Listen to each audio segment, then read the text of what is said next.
Bonjour à tous. Je vous présente la biographie du général Cambronne, 1770 à 1842. Biographie.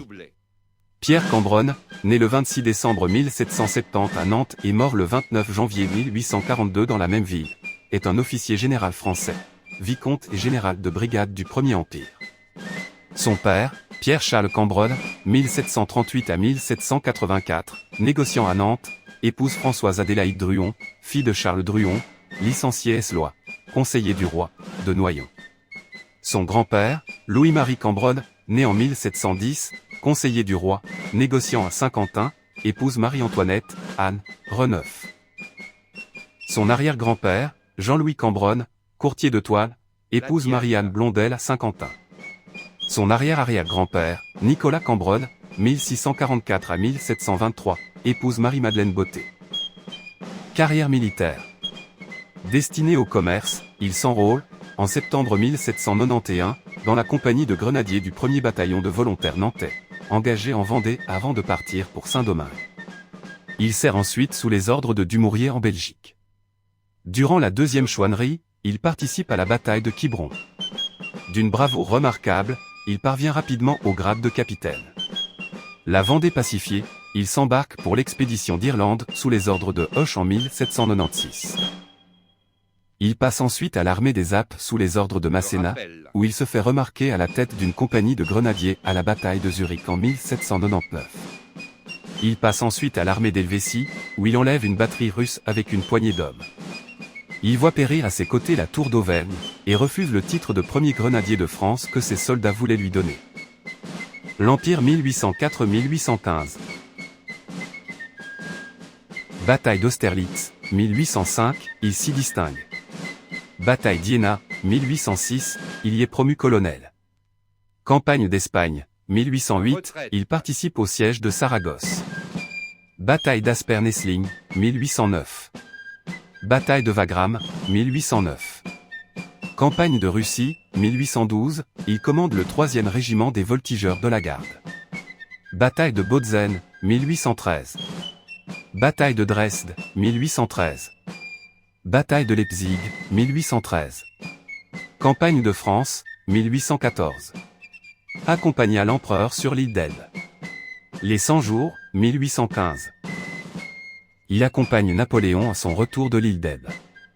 Bataille de Ligny, 16 juin 1815. Bataille de Waterloo, 18 juin 1815, c'est sa bataille la plus célèbre, où il commande une partie de la vieille garde et est grièvement blessé. C'est à la fin de cet affrontement que la légende lui attribue la célèbre réponse « Merde » ou « La garde meurt mais ne se rend pas » face aux Anglais qui l'invitaient à se rendre. Blessure, il est blessé, d'une balle à la cuisse à la bataille de Bar-sur-Aube le 27 février 1814. D'un éclat de mitraille à la cuisse, d'une balle au bras gauche, d'une autre balle au corps, et d'un coup au corps, à la bataille de Craonne le 6 mars 1814. D'un éclat d'obus à la tête, d'un coup de sabre au bras droit, d'un coup de baïonnette à la main droite à la bataille de Waterloo. Décoration. Légion d'honneur.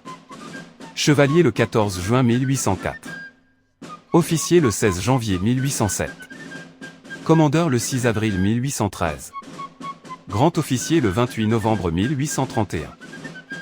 Victor Hugo, lui, a écrit « Cambronne à Waterloo a enterré le premier empire dans un mot où est né le second, et dans Les Misérables, dire ce mot, et mourir ensuite. Quoi de plus grand? Car c'est mourir que de le vouloir, et ce n'est pas à faute de cet homme, si, mitraillé, il a survécu. L'homme qui a gagné la bataille de Waterloo, c'est Cambronne. Foudroyer d'un tel mot le tonnerre qui vous tue, c'est vaincre. » Fin de carrière. Conduit en Angleterre, il écrit à Louis XVIII pour obtenir la permission de rentrer en France. Il revient sans avoir reçu de réponse, est arrêté, conduit à Paris, traduit devant le Conseil de guerre. Il est libéré pour pouvoir assister à son procès pour trahison, attaque de la France à main armée. Défendu par le royaliste Berryer, il est acquitté le 26 avril 1816. Cambronne retourne ensuite résider à Nantes au numéro 3, rue Jean-Jacques Rousseau, où se trouve actuellement le Cercle Cambronne, dans un immeuble bâti en 1785. Monument au général Cambronne, 1847, Nantes, Cours Cambronne. Décès dans la nuit du 28 au 29 janvier 1842. Il meurt dans la nuit du 28 au 29 janvier 1842, à son domicile nantais de la rue Jean-Jacques Rousseau, et est inhumé au cimetière Miséricorde.